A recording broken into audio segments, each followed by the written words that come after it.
Hello ladies and gentleman, स्वागत है आप सभी का आज के मेरे इस वीडियो में, मेरे इस चैनल पर। एटॉमिक चेंजेस, छोटे छोटे बदलाव, छोटे छोटे इम्प्रूवमेंट ज़िंदगी में एक बड़ा अंतर ला सकते हैं।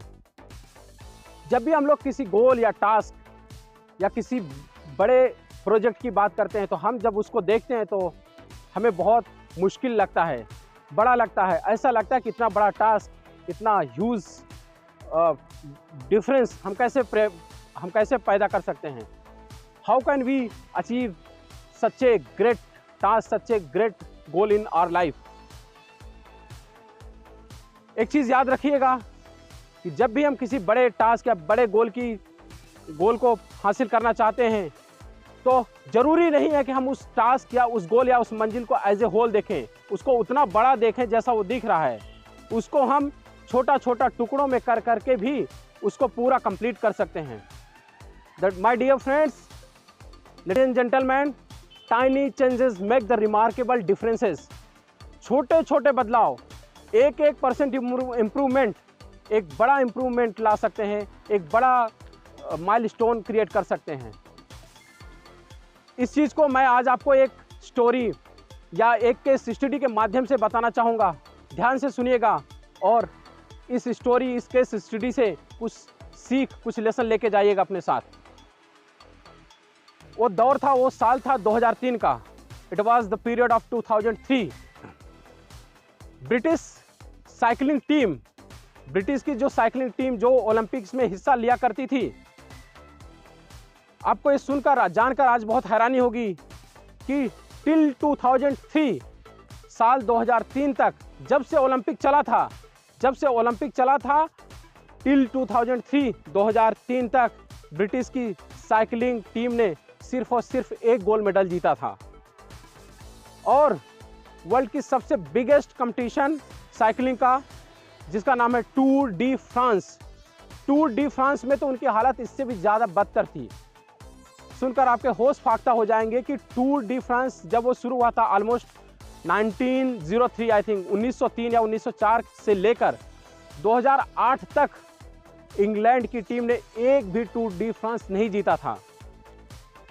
फिर एक घटना घट गई, एक बहुत हैरत अंगेज घटना घट गई।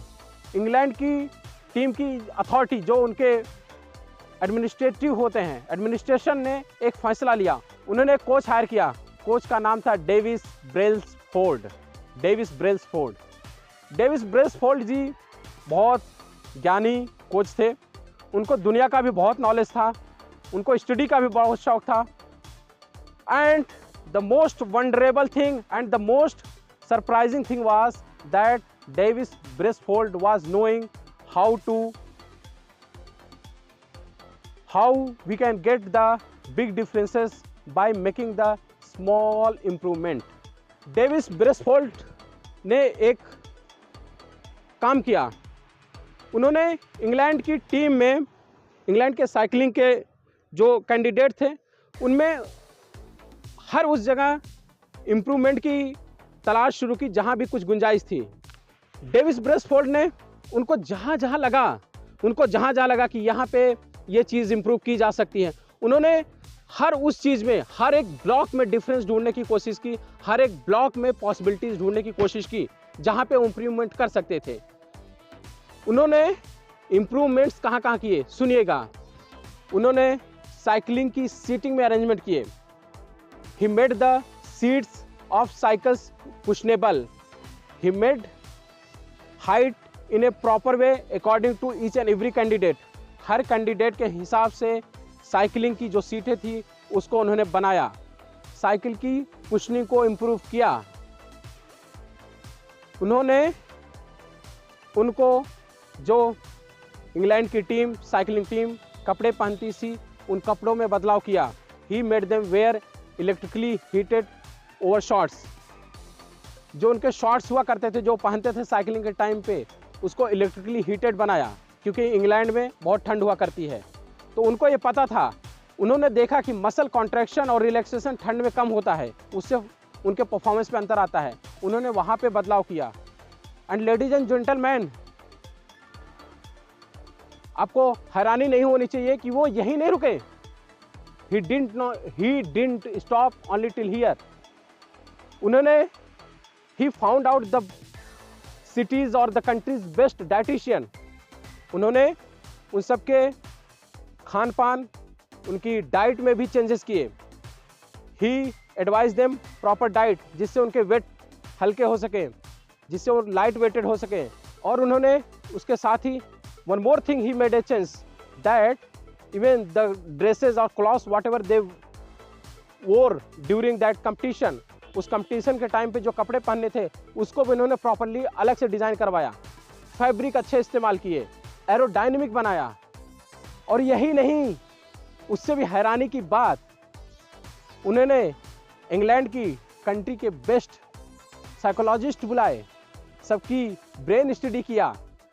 जिस दिन कंपटीशन होना था उसके एक दिन पहले ही give them the best pillow, the proper arranged mattress, क्योंकि उनको अच्छे से नींद आ सके, इतनी प्यारी नींद, क्योंकि he was knowing that all these small differences, ये सारी चीज़ें मिला के एक अच्छा परफॉर्मेंस तैयार करेंगे। जब वो अच्छे से सोएंगे, जब उनका माइंड रिलैक्स होगा, जब उनकी बॉडी फिट होगी तो अच्छा परफॉर्म करेंगे। एंड मैं आपको क्या बताऊं, आपको रिजल्ट सुनकर एहसास होगा कि हाँ, ये बात जो कही गई है कि atomic changes make the remarkable differences, ये पूरी तरह से पूर्णतः एब्सोल्युटली सही है। Coach Davis Brailsford was hired for the England team in the year of 2003। 2003 में वो हायर हुए थे। 2003 से उन्होंने काम करना शुरू किया इंग्लैंड के साइकिलिंग टीम पर, और वो समय आया 2008। इन द ईयर ऑफ 2008 जब बीजिंग ओलंपिक हुआ, ओह माय गॉड, आप सुन के हैरान हो जाएंगे रिजल्ट। जानते हैं क्या करामात किया इंग्लैंड की टीम ने? जितने भी साइकिलिंग में गोल्ड मेडल कंप्लीटली 100% जो थे, out of those 100% gold medal which was secure for the cycling competition, 100% gold medal of the cycling profession के जो भी 100% गोल्ड मेडल थे, उसमें से 60% gold medal was one by the England cycling team. 60% gold medal England की cycling team ने अकेले जीते। और यही नहीं, उससे भी बड़ी बात, आगे की कहानी सुनिए, आपको लगेगा कि आप जो भी जैसे भी चीजों को देखते हैं, जरूरी नहीं कि चीजों को वैसा ही देखा जाए। आप अपना नजरिया बदलिए, चीजों को एक अलग तरीके से देखने की कोशिश करिए, आप बहुत कुछ अपनी जिंदगी में सीखेंगे और चीजों को करने की नई नई टेक्निक्स, नए नए स्किल्स डेवलप करेंगे। फिर 2008 के बाद exactly immediately the next Olympic was held in 2012 in the London. In the London Olympic 2012, England की टीम ने फिर से एक माइलस्टोन क्रिएट किया। 9 Olympic gold medals, 9 Olympic gold medals and 7 world championship फिर से इंग्लैंड की साइकिलिंग टीम ने जीते 2012 के ओलंपिक में। और दूसरा, इसी के पैरेलल ये भी देखते जाइए, सुनते जाइए कि टूर डी फ्रांस में till the year of 2012 none of the British cyclists had won the Tour de France competition. उसी साल exactly in the same year, in the year of 2012, Bradley विगिंस नाम के एक साइकिलिस्ट ने 2012 में टूर डी फ्रांस भी जीता and he became the first cyclist of the Britain to won the Tour de France. Bradley Wiggins वो पहले इंसान बने जो कि इंग्लैंड की तरफ से टूर डी फ्रांस जीते 2012 में। और ये सब कुछ हुआ कोच डेविस ब्रेसफोर्ड के आने के बाद। और डेविस ब्रेसफोर्ड ने क्या किया वो आपको अच्छे से पता है, जो मैंने अभी तक इतनी देर में समझाया। He did not think of the big things. All what did he do? He tried out the possibilities of the improvement in each and every silly things. हर छोटी बड़ी चीज में जहां भी इंप्रूवमेंट की गुंजाइश थी, जहां भी तरक्की की संभावनाएं थी, जहां भी चेंजेस की जरूरत थी, उन्होंने किया। और सुनते जाइए कहानी। 2012 में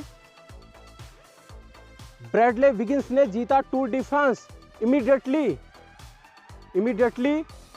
exactly the next year in the year of 2013 फिर से उन्हीं की टीम के एक टीममेट ने क्रिस फ्रूम्स साहब ने 2013 में फिर से टूर डी फ्रांस जीता।